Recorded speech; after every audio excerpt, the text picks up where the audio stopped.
Chris grew up with ADHD, but she wasn't aware of it until her late 20s. I didn't really like all the parts of school. Had like three jobs in high school. So that's kind of how I grew up, just like always on a hunt for adventure, for new experiences, meeting new people. This didn't stop her, though, from becoming a founder and the CEO of a successful Y Combinator startup.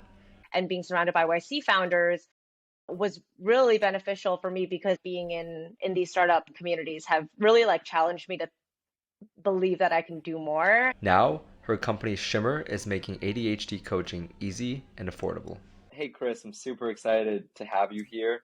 I heard about you and one of my best friends from middle school, John, and you decided to start your company Shimmer a few years ago. It's amazing that you're sort of highlighting and bringing attention and resources to the mental health space. People are seeing how important it is in sports, in school and education, in early life. And it's really a privilege for us to be able to have you on to highlight some of the good work that you've done and also the work that we still have yet to do to improve these conditions for everybody. So with that, I'd love to start just with yourself personally, what you were like growing up and that whole story. Yeah, thanks for having me, first of all. As a kid, I was a little bit of a rebel. I didn't really like all the parts of school that was like school parts. I really liked all the social aspects, sports, anything that has to do with people. I did a lot of like basketball volunteering. I like had like three jobs in high school and I would skip school. So I would say that my availability was like full availability, even though I was in high school. So that's kind of how I grew up, just like always on a hunt for adventure, for new experiences, meeting new people. And then the more like near past was I went to business school for undergrad, continued to do a lot of volunteering, just learning more about like different problems in the world and getting to know different people. And then worked in consulting. So I worked at Bain for 3 or so years until I realized that I wasn't really making the impact I wanted to make. So I ended up doing full-time social impact consulting in Berlin. And that was kind of the coolest experience ever. Berlin is an amazing, amazing city for a million different reasons. And then realized that even though I loved social impact and what we were doing, but I still felt super far away from the people that I was impacting. It would be like 4 layers deep. We would be like advising like a government on how to work with a foundation to work with this specific initiative that was in Africa helping these farmers. And I was like 5 degrees later, finally, it's just harder to grasp. So that's kind of the impetus about how I got to where I got to. The last thing I wanted to add was along with like the vein of just loving people and loving to get to know people, I also had like multiple long sabbaticals where I went backpacking pretty much everywhere in the world and did a lot of kind of homestays or I guess time and energy exchanges. So like living on farms and working on the farm to get your food and housing paid for, that kind of thing. So that's also a part of the story, but that gives you like a broad stroke and we can go wherever you want. Yeah. So I also worked, I think maybe 3 or 4 jobs by the time I went to college, but it was never three at once. And I was a good kid. I don't know, intrinsically motivated. I actually loved getting good grades and just learning. So I'm curious, what were those jobs for you? And like, why did you even want to work in high school when most people don't? Looking back in hindsight, school itself, the way it was taught, wasn't super interesting for me. I was just looking for my kick somewhere else. I worked all sorts of jobs. My favorite one was I did almost every job under the sun at the community basketball league. So I started off scorekeeping for like $3.50 an hour until I like moved up to like refereeing, coaching. Eventually I ran the program. This was like when I was like 18, 19, a little bit older, but I started when I was 13 as a scorekeeper. And that community was always one I kept very close to me throughout high school. But I also worked at Bath and Body Works, the one with the lotions and stuff. I worked at a dress store. I worked at a mining company, helping them just like file stuff. So it was really like odds and ends, nothing too groundbreaking. But for me, the best part was just getting out there and just talking to people. Most of my stuff involved customer service. So that was kind of the main thing of just talking to people and just helping people do whatever that they need to do. That's amazing. Wow, I that's know cool. there's definitely going to be listeners tuning in who are in that stage in high school or middle school themselves. It's not handed to you in high school. It's not an expectation. So I'm just curious, like, how did you find yourself in some of these opportunities? How did you find so many interesting and diverse jobs to do? I'm super extroverted. So I have a little brother, for example, and he didn't do any of this. He closed himself in the house. So I can definitely understand the whole spectrum. But for me, I just love talking to people. So the scorekeeping job, I started off just playing basketball in the league. And then I asked how I could help because I like the community. I like to just be around. I was hanging around there all the time. That I thought I might as well do something. And I think part of it was also I like to feel important, I think. And in hindsight, it's funny because those things aren't really that important, I guess. But being the scorekeeper or like being the referee felt like kind of important. People would look to me for things. That was on the basketball side. For Bath and Body Works and the dress store that I worked at, that was more, I think, of a girly thing. So all my friends hung out at the mall. So if you worked a job at the mall, you would have all the same lunch times as everyone. I was just trying to have fun and put myself out there and just get to know myself and get to know I guess, my community around me.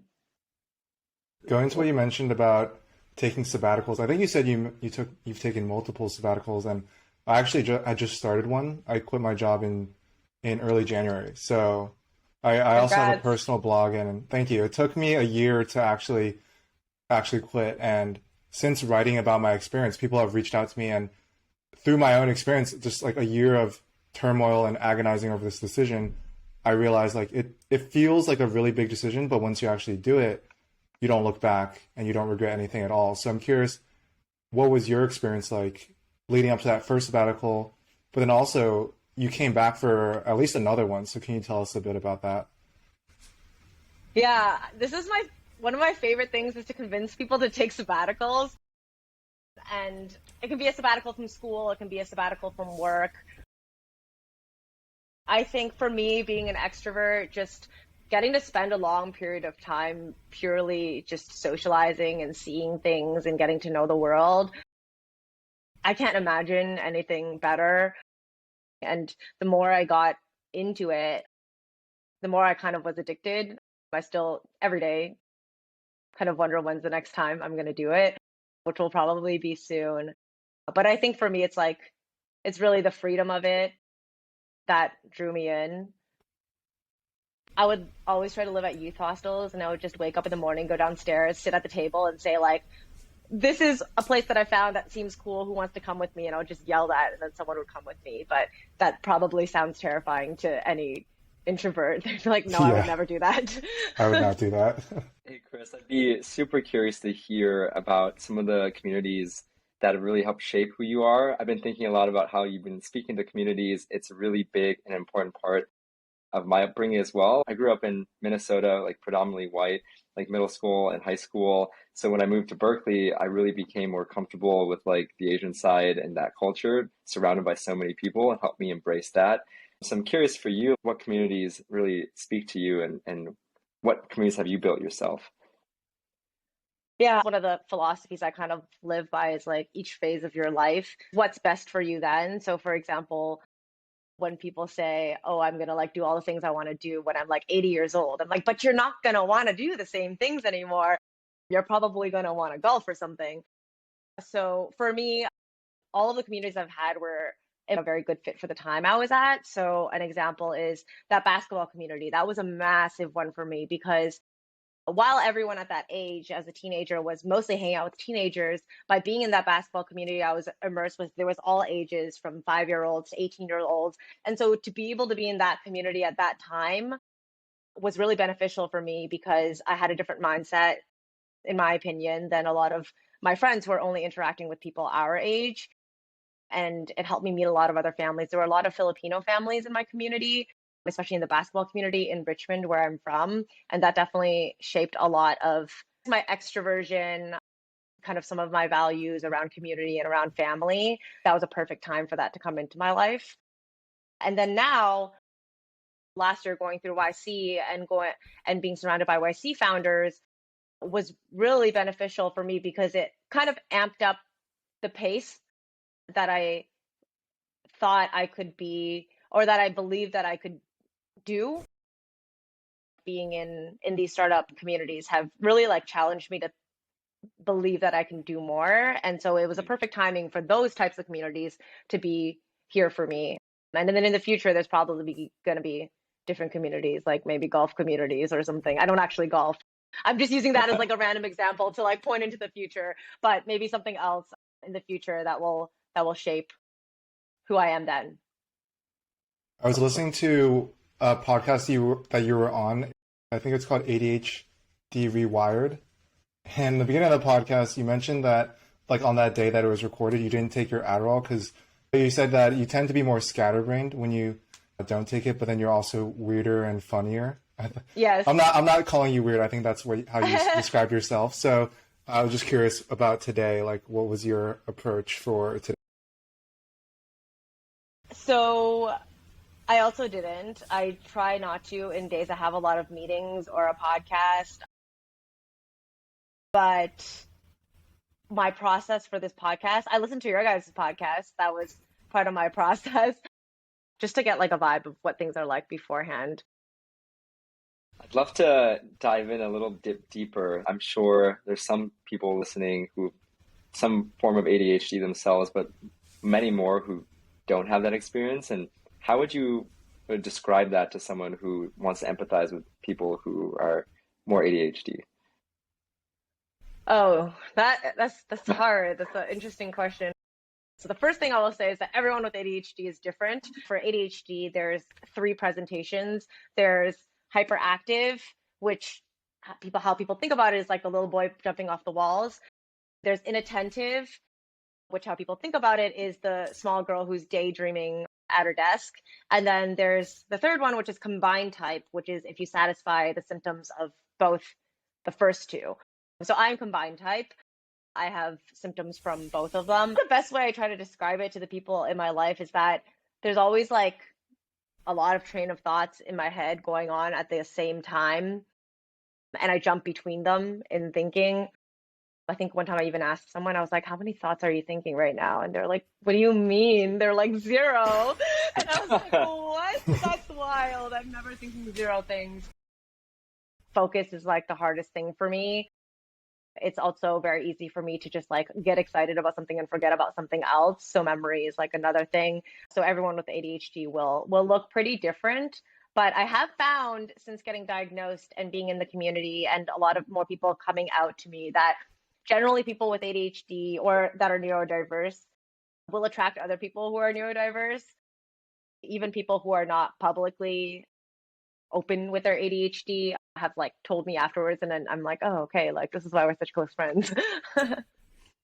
Yeah, I'm curious, like taking a more historical lens. Like I read some article. It was like nowadays you experience more information than someone did in the 15th century in their whole lifetime. So I'm curious on like the volume of diagnoses with ADHD and other similar conditions. Has it been increasing over time? And is that because we're like diagnosing more and more accurately, or is it actually being influenced by modern day technology? Yeah, I would say it's a blend of both, but it's mostly the first. There are a lot more diagnoses because of the awareness and because of the tools that we have. A stat is children with ADHD, the diagnosis rates is somewhere between like 10 and 12%, and adults is somewhere around 5%. And you don't just lose ADHD. So where is that difference coming from? One big driver is the fact that just a lot of kids get diagnosed now and not as many do before. I think I saw a stat that people over 70 or 80 years old, there's almost 0% diagnosis, and there's no way there was 0% ADHD. So that's one of the biggest drivers. But I think separate from ADHD is just our kind of inattention economy. Like you can have a lot of inattention issues and not have ADHD. Our human brains are not really built to grasp that much and to switch that much and to like switch that quickly. And so that causes a lot of issues, I think, that are separate but related to ADHD. And I'm actually currently reading a book, I think it's called Refocus by Johan Hari. And he talks exactly about how like a lot of things that have to do with inattention are not solely the person's issue and their job to fix. And within their capacity to fix, but it's also like us as a society. What are we creating for our people? Because our society has been created essentially for like machines, and we're not machines. Yeah, the inattention society, it's really interesting. That's one of the reasons why I wanted to create more of a long form podcast. I Hmm. personally recognize that I started watching shorter clips, feeling like I learned a lot, and then retaining almost none of that. And Yeah. the opposite of that for me has been reading books, hearing stories told in depth, and sort of the same point hammered over and over again. And those, even though I get less of it in a day, I seem to retain a little bit more of that. It's like we've been trained to like shorter things, but it's not necessarily a good thing. I actually have a quote I wrote down from the book. When you practice moving at a speed that is compatible with human nature and you build that into your daily life, you begin to train your attention and focus. So there's like two things that's going on there. One, he talks about like how human nature is actually not designed to move that quickly and to switch that much, but two, that it's actually like a muscle that you can train and build. So if you do meditation, if you read more longer form books, you actually can train your attention and focus to be better. That hit me because I've always been on and off with that meditation, but that quote, it kind of changed how I looked at it and made me want to bring it back into my life in a more sustainable way. Wow. Let me piggyback off of that quote a little bit because you're clearly someone who has given a lot of thought, training, and attention to, thought itself. It's very meta and sort of learning how to coincide with ADHD. I was reading the article that you've shared on your website around beginning as a child with ADHD, something around Hmm. children age 12 get 20,000 more negative messages about themselves than any other kids their age. So I'm just curious if you would share perhaps your story growing up with it and how you found mechanisms or ways to cope and eventually like turn maybe that into a strength of yours and a personality. Yeah, for me, actually, in preparation for a pitch I was doing, I went through all my home videos and found all these videos of me as like a 4-year old. I think they're so cute and they're hilarious. But a lot of the videos are just like my mom telling me to like sit down and like stop moving and like all these things. It's really funny. But yeah, I think as a kid, for me, most of like the negative messages I got had to do with my hyperactivity. And that's actually a reason why a lot more males or boys get diagnosed than females, because a lot of times for males, hyperactivity is like the main symptom. And so other people notice it, it bothers other people, and therefore they do something about it. Versus with a lot of females or girls, inattention is the main symptom. And because it doesn't bother other people, it just bars them from getting what they need to get done. It's not as easily diagnosed. But that was kind of a sidebar. So for me, hyperactivity was a main thing. I think I got kicked out a lot of stuff. Like I got kicked out of school, not like permanently, but like out of classes. I got kicked out of like ballet class. I was always like being told to like sit down or just to like calm down and to like be more sensible, that kind of thing. I think overall, I also got a lot of pluses from my ADHD as a kid, like having a lot of energy and being super hyperactive. Like it helped me like meet a lot of people, make a lot of friends. I know that's not the case for a lot of kids. So when I speak, it's definitely very much so my experience. But for me, those were kind of the main things. It was mostly related to hyperactivity. And then the way that I kind of got through school was just by being like, honestly, I don't even think I was smart. I went to China for a year and a half and I learned a lot of math really quickly. And then when I came back, I didn't have to think about math for a long time because I'd learned all of it in the year that I was in China. So that Wait, gave me a hold lot back. of a buffer You room. just went to China for a year and learned. Can you rewind a little bit and tell us the backstory behind that? Yes. So I was sent to China, all three of us, me and my brother, my sister, for a year. I think I was 6 or 7 at the time. It's probably related to my dad's job, but I started school with all D minuses, and I've never gotten a D minus in my life. Actually, I don't think I've ever gotten graded in my life because you're like 7, but in China you did. So I started with all D minuses. I failed everything. I still remember like stealing my notebook from like the stack because I didn't finish my homework and try to finish my homework, then stuff it back into the stack and getting in trouble for that. But within a year, I went from all D minus to like all A plus. And so I can definitely speak highly of China's schooling system just in the realm of education. I think there's so many other challenges or problems as it relates to like growing up as a well-rounded kid, but I learned a lot of math. They just moved at an incredibly fast pace. And so when I came back to Canada, I was only there for a year. Everything was super easy for me in terms of math. While we're still on the topic of education, as you've grown and now you're a founder where there's just a lot more freedom and control, have you figured out what kind of learning you thrive in? Have you figured out what works best for you when it comes to learning style? Yeah, definitely. For me, I thrive in like experiential, kinesthetic, like touching things, experiencing it. But I also don't feel like always that's the most efficient. So when it comes to efficiency, I generally like to read things that are like bullet point condensed, just so I like have that knowledge and then I can be able to refer to it afterwards. And that's solely because in society now we have like so many aids to our brain. Like we can just read the bullets, know that they're there, and then be able to search them later. But one day ago or like some days ago, like you couldn't do that. In that case, reading would not be my first choice because it's a little bit more boring for me. I have another question before we go to Yes, Shimmer. go. This is like on the topic of like productivity and tools. So Mm-hmm. I've been struggling with focus nowadays. I literally just paid $80 for Freedom, which is like this website blocker. Like I'm paying money just so I can avoid looking at websites. And so I'm curious, like what techniques you've had to, put in your toolkit so that you can stay focused. So many. I have an ADHD coach, obviously, since Shimmer does ADHD coaching, and I learn new things every week and test out new things.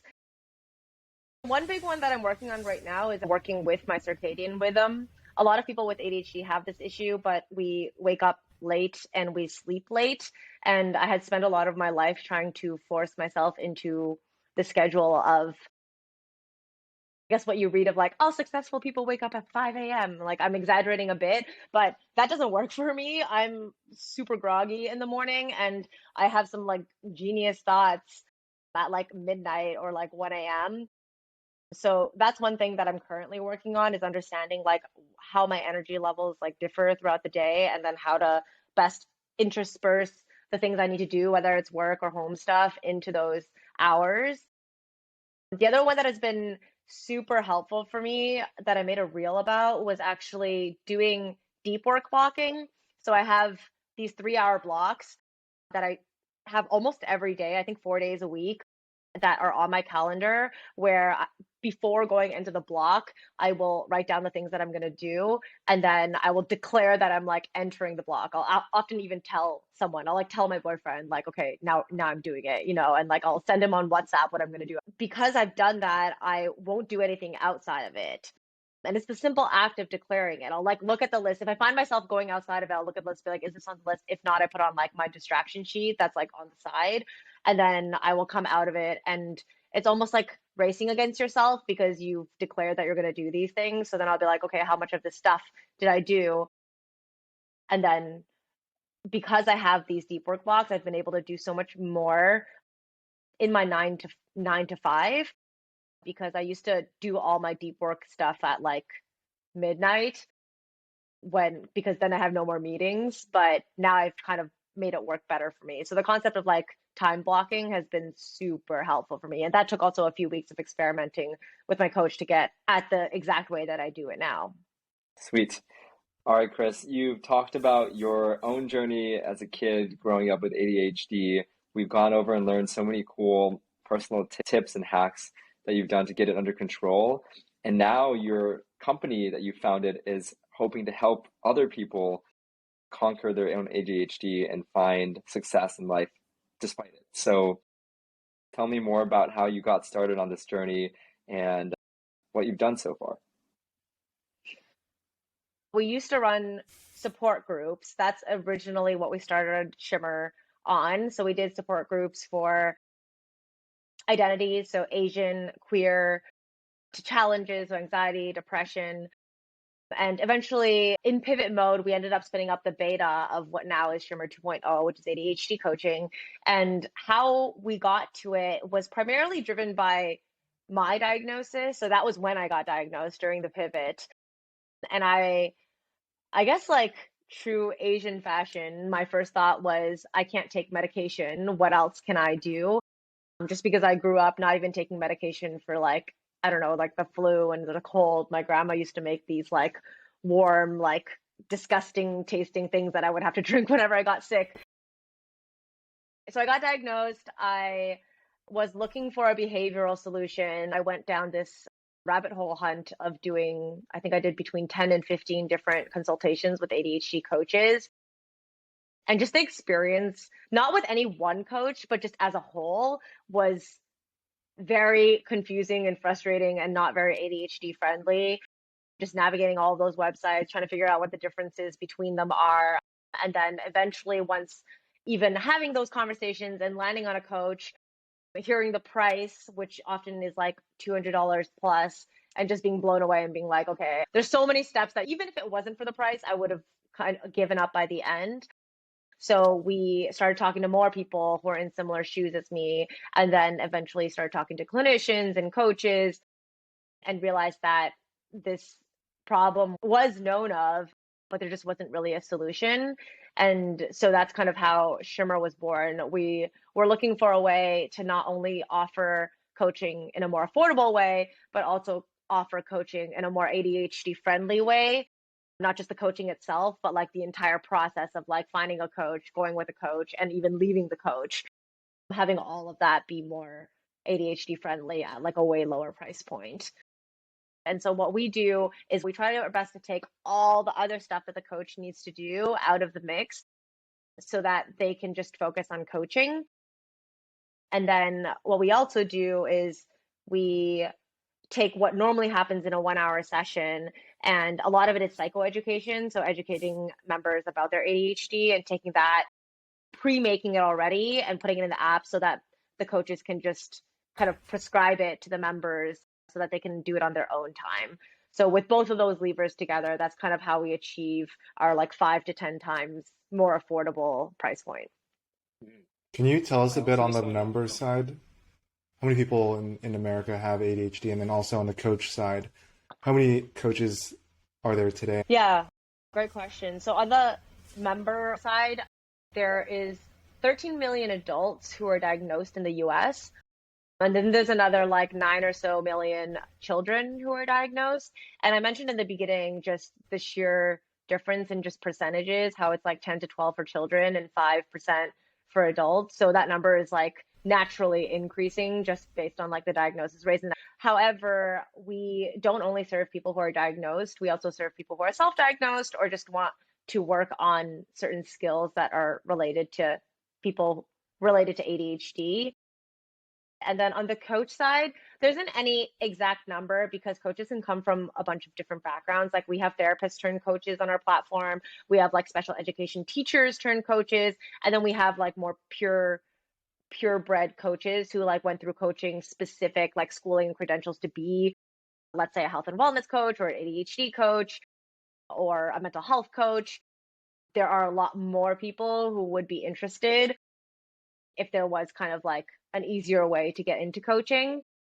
So we're working on kind of our like interview and training process. And in the near future, hopefully we'll be able to launch our own training program that is a bit more accessible and affordable than what's out there right now. The kind of biggest credentialing services out there, you have to spend like upwards of 10K Wow. to get that credential. And so it naturally boxes out certain backgrounds of people. For us, like that diversity and inclusion is really important as well, and making sure that our supply of mental health clinicians, not just clinicians, but coaches and the entire helping profession is becoming more diverse as well. And that part of that is helping to ease that access into becoming someone in the helping profession. My perception prior to hearing more about this from you is, mental health I associate with therapy and therapists. So I'm curious if you could just help the audience and myself understand more of the nuances between going to see a therapist versus going to having a coach. Mhm.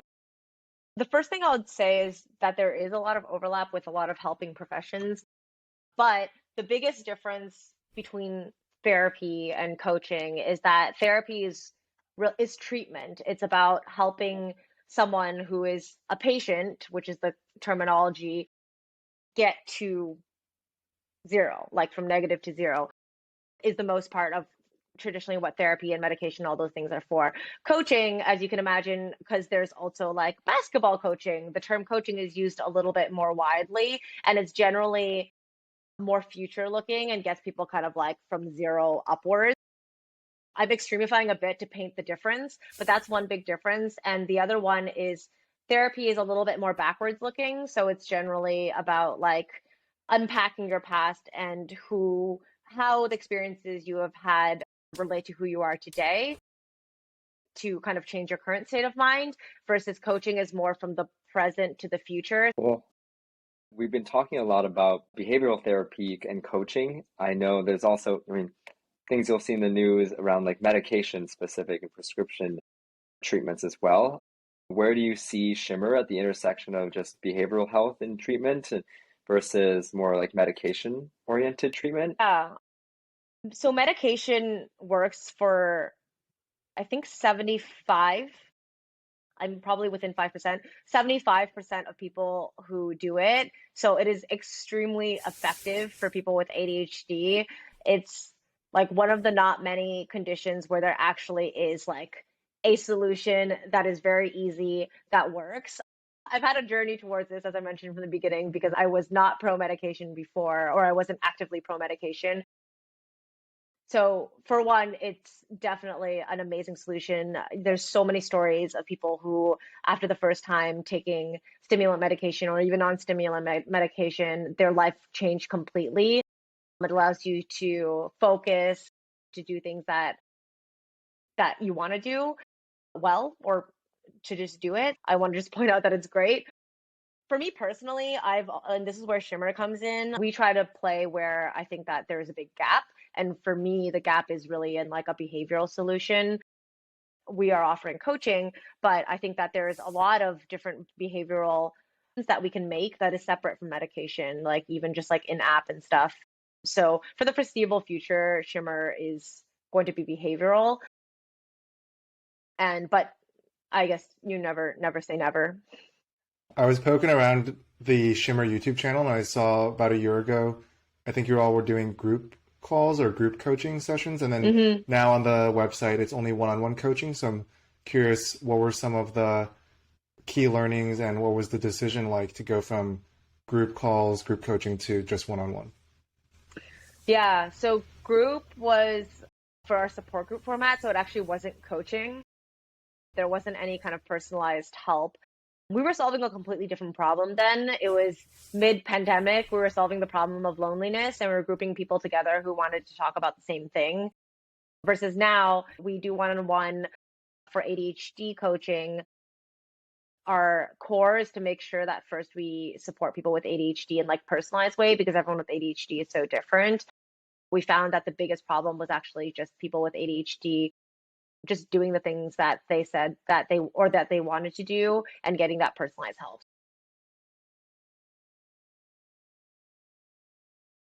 Okay, actually, this is a little bit of a tangent, but you did bring up loneliness, and I'm sure you spent time thinking about that, before the pivot. So, yeah, I'm just curious about what you think is going on in the world broadly with loneliness. Yeah. So when we had done support groups, it was probably the like peak of loneliness during the pandemic, right? When you literally could not physically be with other people. But I think that we are still in the loneliness pandemic in the ability to connect with each other in like the old fashioned way, because there's so many ways that we're kind of getting fixes through social media, through like watching stories and feeling like you're kind of there. And so that kind of like scratches your itch so that you don't put in the extra effort to actually try to hang out with your friends. That's something we actually think about a lot, even with our current Shimmer. We don't want to get anyone addicted to our app or to do everything on our app. The same book I was talking about before from Johan Hari, he's talking about how even now, like the way that people converse just takes turns saying their thing, and like no one's really asking questions and diving deeper and spending time in someone else's thought. And I think actually it was a professor, she said to me once, she was like, your generation doesn't know how to have conversations anymore. And I was really offended at the time, but I kind of like think back at that moment and I was like, yeah, maybe you're right. There's like That's this true. theory, I think it's called like Dunbar's number. It's like 150 is the number of the relationships that you can have, and then you have like it's like concentric circles. So in the middle you have like room for one or two really close people, like your significant other. And then you have like 3 to 5 friends and family. And then it's like you can have up to 10 to 15 real friends. And then it's like everything outside of that is just like looser and looser. And then but like the key point is it's only 150 or like give or take. Yeah. Yeah, and we meet so many people now. I started business school 2 years ago, and then before I've had 3 or 4 different jobs. In each job, I met a new community of people. So you feel like you have a lot of people, but you don't really talk to all of them all the time. Yeah, I totally feel you on that. For me, that is like a big part of the podcast too. Like being able to sit down for 90 minutes with someone these days is not hmm easy. It's really cool to be able to meet and talk about your ideas and your personality as well. Yeah, this is super cool what you guys are doing. Go Of ahead, course. Abe. Now, I was just gonna question how therapy has become more rapidly adopted by healthcare providers as a part of the plan versus ADHD, which feels like perhaps in some cases more extreme than just your everyday person at a tech company who's getting therapy treatments. There is also therapy for ADHD, and then there's also medication, so those things are covered. So not nothing is covered. It's great that therapy and medication and all of that is somewhat covered in the US. And I think that coaching is kind of like the next step, and it's just taking some time to be able to get there. I have a Cool. more fun question after that last one that I asked. Are there any notable people, celebrities, entrepreneurs, artists that have ADHD that maybe just like we don't really know, or it's not very, mentioned every day? And similarly to that, are there people that you look up to as like role models, mentors, etc.? Yeah, so there's tons of celebrities who either have ADHD or are rumored to have ADHD. Simone Biles is very public about hers because she was the face of Cerebral, but also Justin Timberlake has ADHD as well. And also like great thinkers. I think someone even said like Einstein is rumored to have ADHD, but of course there was no diagnosis back then. Some of the more superpowers of ADHD. And then in terms of role models with ADHD, I've found out that like a lot of my closest friends or closest founder friends do have ADHD, and being able to like band together with them over this past like I don't know like year or so and learn from them because they've been diagnosed for a lot longer than I have has been super cool. The more I'm open about my ADHD and like all the like weirdness that comes with it, I meet more and more people with ADHD who I really respect. And it's the first time probably in my like career where every single phone call I have for work is like really fun and interesting because people are so like openly themselves, and it just doesn't feel like work when you're working with people with ADHD because everyone's so just funny. It's cool that we Yeah. talk about like your inspiration, celebrities with ADHD, because in a way, you're becoming that yourself. In the early days, Shimmer 1.0, I think you would post these little infographics on Instagram, and now you're slowly shifting to become the face of these videos, and you're Mm. doing short videos and short clips about it. How has that journey been being the face of some of these content and having to do more of that for Shimmer? So that I love that question. I'm actually working with my founder coach on finding my voice and owning it. And this is a big part of that. I would never imagine me putting videos out there of like me just talking and relaying information. So at first it was kind of scary. It's still pretty early. I just started doing this like a month ago or something. But it's been so rewarding being able to convey more emotion in the information that we're putting out there. Brought like a new like sense of confidence and self to the work that I'm doing. It also makes it a lot easier for me to reach out to other content creators and organizations who work with people with ADHD, because they're like immediately way nicer, because they're not like, oh, you're just like a company trying to advertise with us. They're like, oh, I've like watched your reels. Like, I really like this one. Like, that one was funny. So I think it's been like super positive. There was like a few times, I think I got my first hate. I mean, it wasn't hate. That's like a little bit A extreme, doubter? but like someone made a stitch on TikTok. It was the first time anyone ever made a stitch of my TikTok, and I was so It's a excited. milestone I in itself. opened it. Yeah, I opened it, and it was her basically like being like, no, you don't know anything about ADHD, and this is why. And so, yeah, that was like equally exciting and also sad at the same time, because I went through like this emotion, like roller coaster in that moment, or in those like 30 seconds, I guess. So yeah, I think that's the other part. I think it's been just exciting. Videos right now, you could get either 0 views or like 30,000 views, and you don't know what's going to happen. I still can't correlate it to like what in the video actually created that, versus with stills. I got like the same amount of views and likes and comments no matter what still I put out there. So it kind of just like started to feel dull.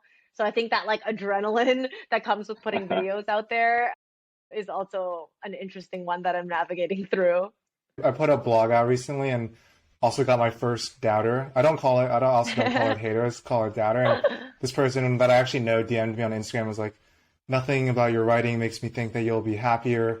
But I was like, oh, this is a milestone. I've only gotten Yeah. positive feedback. And so I like screenshotted it and saved it in Notion so I can like look back on it later. So it's like a exciting milestone as Oh, well. smart. I should have saved the stitch. I'm sure I can still find it. I hope she didn't delete it. Yeah. Yeah, I was just gonna say Matt and I on the Rise Pod have yet to hit that first hater milestone, but I'm excited when that time comes around, and hopefully in the future we'll get more like funny creative haters, and we can do a whole video around that. I love watching Yeah, those. that would be really cool. Well, hey, let me just end this then by saying, first of all, Chris, wonderful to have you on. I want to give you the opportunity to wrap up this for yourself. If you want to say anything else or give people resources, how they can find Shimmer, happy to just give the floor to you. What I would leave with, if anyone is thinking about starting a company, is that there are just so many problems in this world that are just waiting to be solved. And we just need more people who are actually solving like real challenges that are affecting people. You can do something super impactful and passionate, and something you're passionate about, and like solve a problem that's really close to home for you. So I definitely encourage doing that. And I think we're currently living in a day and age where like anyone at any age can literally start a company or a movement. It doesn't even have to be a company, like a movement, a nonprofit, whatever it is. And you can even do it on the side of what you're doing. And where people can find me, I'm trying to build our Instagram reel following. So go to our Instagram. It's at Shimmer.care. Our website's exactly the same, www.Shimmer.care. And thank you both for having me. This was so much fun to dig a little bit deeper and to have like a more like casual, in-depth conversation about some really important topics. Thanks for coming on, Sweet. Chris. Thanks for It's great being to have on you. here. Awesome. Sweet. If you enjoyed that episode, please like and subscribe. We're just getting started to tell the stories of these amazing creators, athletes, and entrepreneurs. Drop a comment below on what was your favorite part of this episode, and stay tuned because we're going to be releasing new episodes every 2 weeks for On the Rise. See you next time.